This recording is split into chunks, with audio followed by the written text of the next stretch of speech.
அனைவருக்கும் வணக்கம்.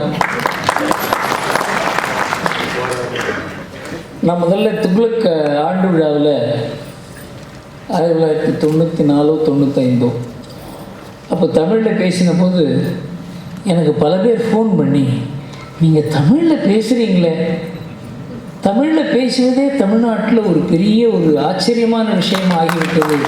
இந்த தமிழ்னு சொன்னவங்க என்ன பண்ணியிருக்காங்க அப்படின்னாக்கா, தமிழில் பேசுகிறவங்களே தமிழ்நாட்டில் குறைந்து விட்டார்கள் என்பது தான் உண்மை. ஏன் நாம் தமிழில் பேச வேண்டியது அவசியம், ஆனால் எங்கே பேச வேண்டும், எங்கே பேசக்கூடாது, எங்கே பேச வேண்டிய அவசியம் இல்லைங்கிறதையும் நாம் புரிந்து கொள்ளணும். இங்கே ராஜீவ் மல்ஹோத்ரா ஆங்கிலத்தில் புத்தகம் எழுதியிருக்கிறார். அவருக்கு தமிழ் தெரியாது. அவருக்கு சில கருத்துக்களை கூற வேண்டிய கடமை இருக்குது எனக்கு. அதனால் நான் தமிழில் பேசுகிறது மூலமாக உங்களுக்கு புரியும், அவருக்கு புரியாது. அவருக்கு புரிய வேண்டியது அவசியம். ஏனென்றால் போன முறை அவர் புக்கு எழுதி அவர் டெல்லியில் விவேகானந்தா இன்டர்நேஷ்னல் ஃபவுண்டேஷன் அங்கேயும் ஒரு பெரிய ஒரு நிகழ்ச்சி நடந்தது. அதில் தான் இந்த புத்தகத்தை ரிலீஸ் பண்ணாங்க. இங்கே சென்னையிலேயும் அது நடந்தது. அப்போ சில கருத்துக்களை நான் கூறினேன். அந்த கருத்துக்கள் அடிப்படையில் தான் எங்களுக்குள்ளேயே விவாதம் தொடங்கியது. அதனால் அவருக்கும் புரிய வேண்டி இருக்கிறதுனால நான் ஆங்கிலத்தில் பேசுவது தான் முறை என்று நினைத்து ஆங்கிலத்தில் பேசலாம் என்று நினைக்கிறேன். இந்த புத்தகம் இருக்கிறத இது மாத்திரம் தமிழில் சொல்லுறேன், அதுக்கப்புறம் ஆங்கிலத்துக்கு போகிறேன். என்னுடைய நண்பர் ஒருவர் இந்த இந்து முஸ்லீம், இந்து கிறிஸ்டியன் இந்த இந்த பிரச்சனையை பற்றி புக்கு எழுதினார். நான் சொல்கிறது 1950. அவருக்கும் எனக்கும் தொடர்பு 1980. அவர் அந்த மாதிரி புத்தகம் எழுதியிருக்காருன்னு கூட எனக்கு தெரியாது. அவர் பேர் ராம்ஸ்வரூப், பல பேர் கேள்விப்பட்டிருக்கலாம். சீதாராம் கோயல், இவங்க 2 பேரும் 1950, 60, 70 பிரம்மாண்டமான வேலை பண்ணாங்க. ஆனால் அவங்க அந்த வேலை பண்ணாங்கன்னு கூட யாரும் தெரியாது. அந்த புத்தகத்தை பப்ளிஷ் பண்ணுறதுக்கு கூட யாரும் முன் வரல. அவங்களே வாய்ஸ் இந்தியா பப்ளிகேஷன்ஸ் சொல்லி ஒரு தனி பப்ளிகேஷன் கம்பெனி ஆரம்பித்து அவங்களே அதை பிரிண்ட் பண்ணி பப்ளிஷ் பண்ணாங்க. 1980 அவர் என்கிட்ட பேசும்பொழுது, நான் இந்த 30 வருஷமாக ஏன் இந்த வேலையை பண்ணுறேன் அப்படின்னு, I am producing seed thoughts அப்படின்னு. இதெல்லாம் சீட், அதை விதைக்கணும். அது ஒரு பிரம்மாண்டமாக ஒரு காலத்தில் நான் இருப்பேனோ இல்லையோ இது ஒரு ஆலமரம் போல வரும்னு சொன்னார். அவர் இன்றைக்கு சொன்னதெல்லாம் இன்றைக்கு நடப்பதை நான் கண்ணால் பார்த்தேன். So this is a seed thought. Seed thoughts require enormous amount of work. It is not like writing a book, writing a drama, writing a cinema story. It requires enormous understanding of not only a particular subject, but about what is happening in the world, what is happening in India, at least in the context of this book. It's a monumental work. In fact, I have studied only the introductory part of it. But it is something which requires continuous reading in every context. Why it is happening like this? Why it is happening like this? Every event that is happening in the society, that in the economy, in the corporate world, in politics, can be related to the chapters in the book. It is not something which is happening on its own. There are things called spontaneous things which happen on their own. But there are certain things which are designed, which are strategized, which are imparted, which are promoted, and for which funds are given, ideas are given. So this book explains the multidisciplinary ways into which India is being invaded. So this is a very, very important work for people who think of India not only as a nation which has a right to exist in this world, but it has a duty to tell something to the world. The more important part is this, which I will also try and explain. See, the foundation of the entire Western exercise, whether it is Harvard University or Stanford University or some of these think tanks, are the kind of new thoughts which they are generating and exporting, is the Western supremacy. The Western supremacy has been ruling this world. Minimum, I'm not talking about the colonial period, I'm talking about the post-colonial period. At least for the last 60, 70 years, the Western supremacy has been driving the world. But my understanding of Western supremacy, about which I will tell you, it contains its own seeds of destruction. I'm not talking philosophically. I'm not talking from historical perspective. Some empire one day or another will have to collapse. I'll give you practical examples of how Western civilization's years are numbered. I will tell you 3 reasons. The West is now fighting for survival. That's the most important thing. People think the West is now, we are fighting. No, we are not fighting. Yes, we have problems. The World Economic Forum, about which reference was made here by both Rajiv ji and Vijaya. 2 great men, one of them they refer to George Soros. Great men in the sense they are greatly known. Second is Henry Kissinger. George Soros is an irresponsible person who has huge amount of money. He doesn't know what to do with it. And what he spoke in that meeting and what Henry Kissinger spoke in that meeting should give us an idea as to where the West stands. This is after the Ukraine war. After the Ukraine war, the situation is so completely changed. The Western civilization has begun fight for survival. This is the message delivered by the Ukraine war. In that, Henry Kissinger said, I don't know what we will do. We have to stop this war in the next few months. Otherwise, the world order will be permanently restructured. This is the word he used. He talked about change in the world order. When the COVID advent came and the rise of China became evident. But in the World Economic Forum meeting held in May, I think, he said the world order will be permanently restructured unless we do something to stop the war. The war has to stop. Then spoke George Soros. He said, I see the destruction of Western civilization. You know why? The Western civilization is founded on premises which have no social base. It is state-centric. It is power-centric. It is military-centric. It is institution-centric. So all the problems that we are seeing is the institutional power of the West, because I have experienced it. I have been studying this for the last 30 years from the Indian perspective. And so we must not for a moment think the West is there to permanently rule. We must think of how to bring down the Western imperialism. I am not talking about imperialism in the sense it is the communists to talk about imperialism. I am talking about imperialism in the sense of civilizational imperialism, and we can do it, and for which we need all this data, we need all these seed thoughts, and we have to work out global alliances for this, because every nation is affected by what the West is doing. You see, the Freedom House, which keeps saying, rating democracy, there are at least 30, 40 indices about democracy, freedom, press freedom and all that.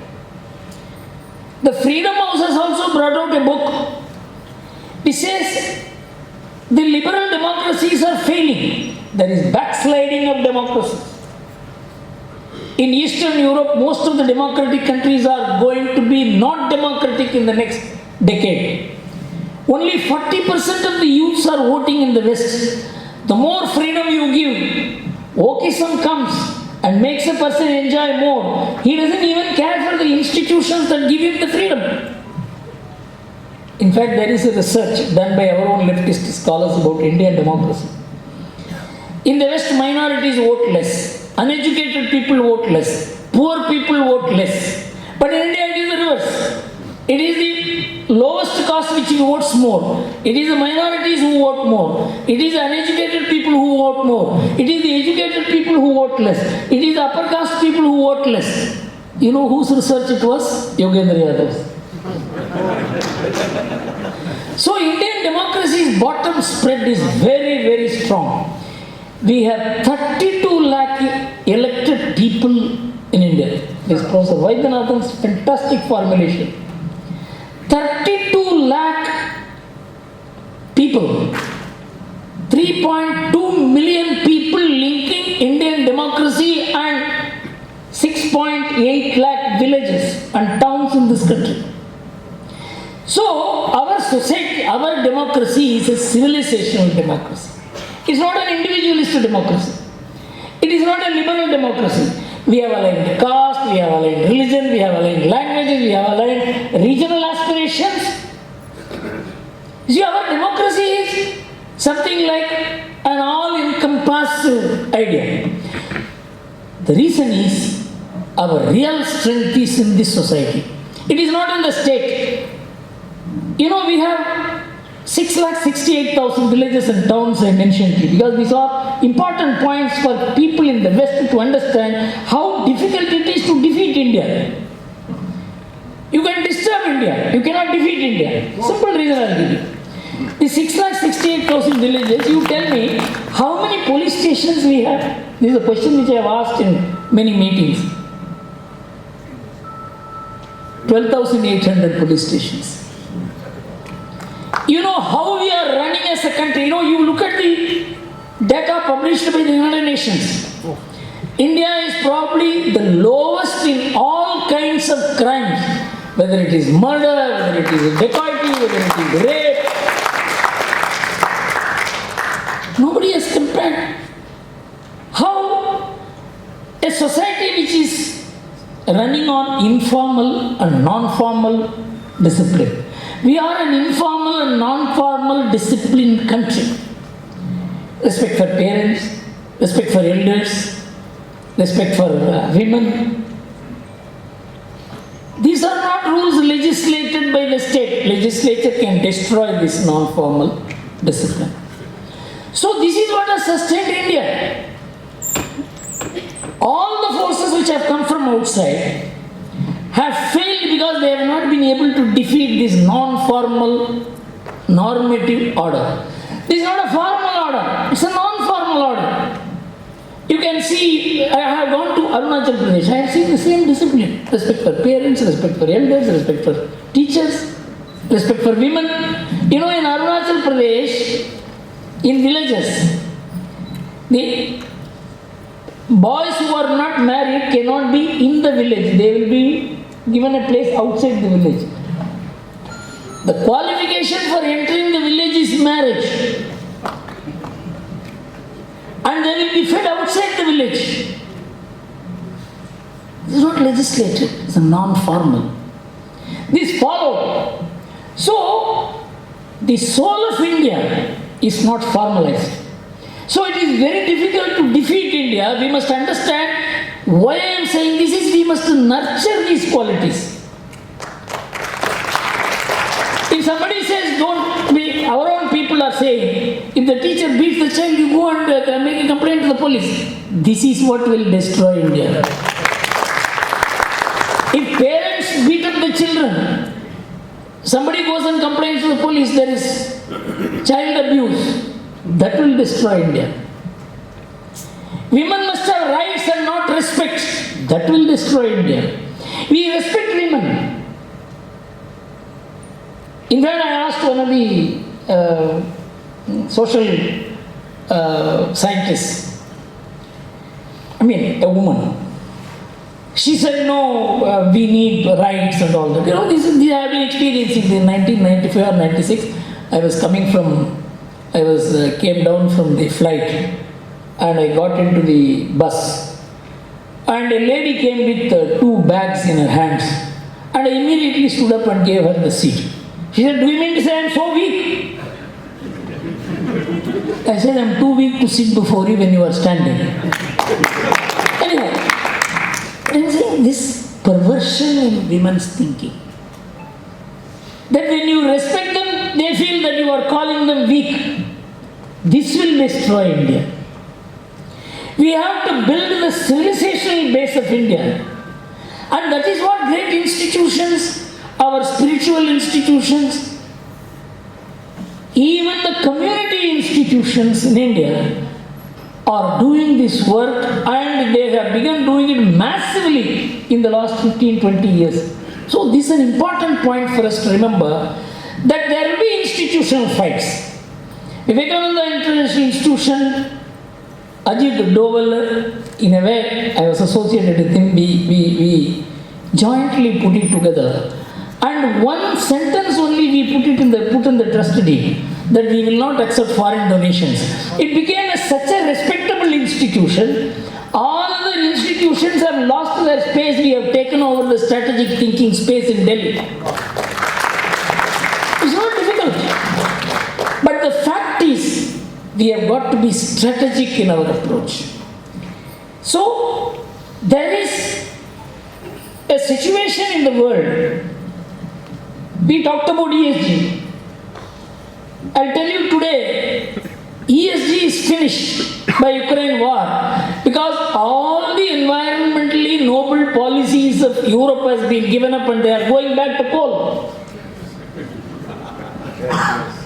Games have changed. Rules have changed. Every country is becoming powerful. Even those liberal countries are becoming nationalist. Today you must understand, in Italy, an ultra-nationalist woman has been elected as the leader. You know, every society is reacting. Modernity is the most oppressive regime in the world. It's not communism. It's not dictatorship. It is modernity. Because if I am wearing a tikka, I am unmodern, I am anti-modern, I am not suitable to time, I am a bigot. This one thing is sufficient. My brain or my capacity, my views, nothing matters. Modernity defines persons and destroys them by what it does not like. Even communism doesn't do it. This is being resisted in the world. Why Islamic nations are cooperating with India under Modi? It's because they feel West is a bigger threat. So we have got to form global alliances. In fact, most of the American institutions were sustained by oil money. Then they were sustained by the Chinese money. I tell you, most of these institutions are dependent on stock market support. If the stock market collapses by 30%, there will be no work in Harvard, there will be no work in Stanford. Because they have put all their energy, all their work, all their funds, all their capital in stock market. I will tell you in 2 minutes how the West is sitting on tenterhooks.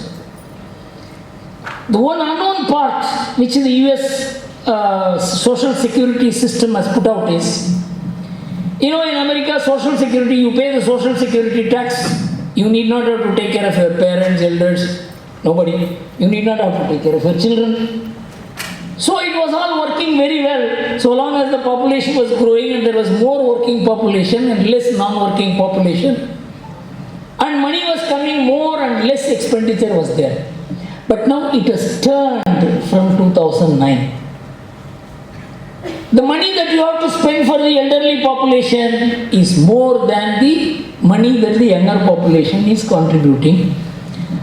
And if the entire American population is to be, today's population is to be taken care of, they need $66 trillion, against which they do not have even $1 in reserve. Because it is not funded. Provident fund is a fund. You contribute and that money is there. In America there is no fund. Somebody contributes and you spend. And the future liability is unfunded. This is a dynamite under the American. And a simple thing. How our lifestyle contributes to economic stability. In America in 1960, there were 3.31 persons per household. Today it is 2.61. This reduction of just 0.8% per household has meant 42 million more houses to be built, and the cost of it was $12 trillion. But you look at India, from 1951 to 2011, there has been very little change in the number of people residing in one house. If the number of persons, which was 5.5 at that time, now by 5.4, if the number of Indians living in a family that reduces by one, you know how many more million houses we will be needing? We cannot afford to build those houses. This is the civilizational foundation of India, the family system, the women, the respect for parents, elders, teachers. This is the foundation of the Indian economy. Savings. We have to nurture and sustain that. Then we can have institutional fights. And the whole idea of the West is how to destroy this. How to destroy the non-formal family, non-formal community, non-formal religion. We have to nurture this. So my feeling is, even as we discuss these points, we have got to understand that we have our own great strengths. The world is shifting. We have to play the game at the global level. And the person who is talking in the language in which I am talking is Putin. He has said the Western civilization is going to end.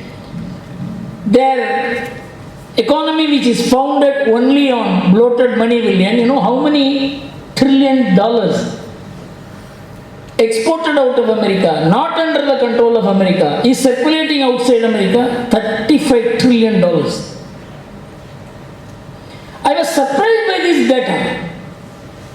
If this money returns to America, America will be washed away in the flood of dollars. There will be no American economy. So my feeling is, we have also to work out a strategy as to how to bring down the Western power. Western power is sustaining Western institutions, the respect for the West, their color, their dress, their language, their literature.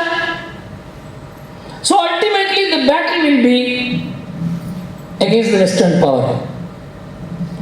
And India's rise is bothering the West. The more attack that is coming against us is because India is so rising today. In fact, in Japan, there was a cartoon. In both the G7 and what is it?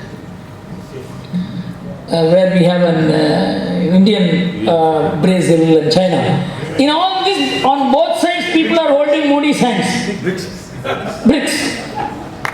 On both sides, people are holding Modi's hand.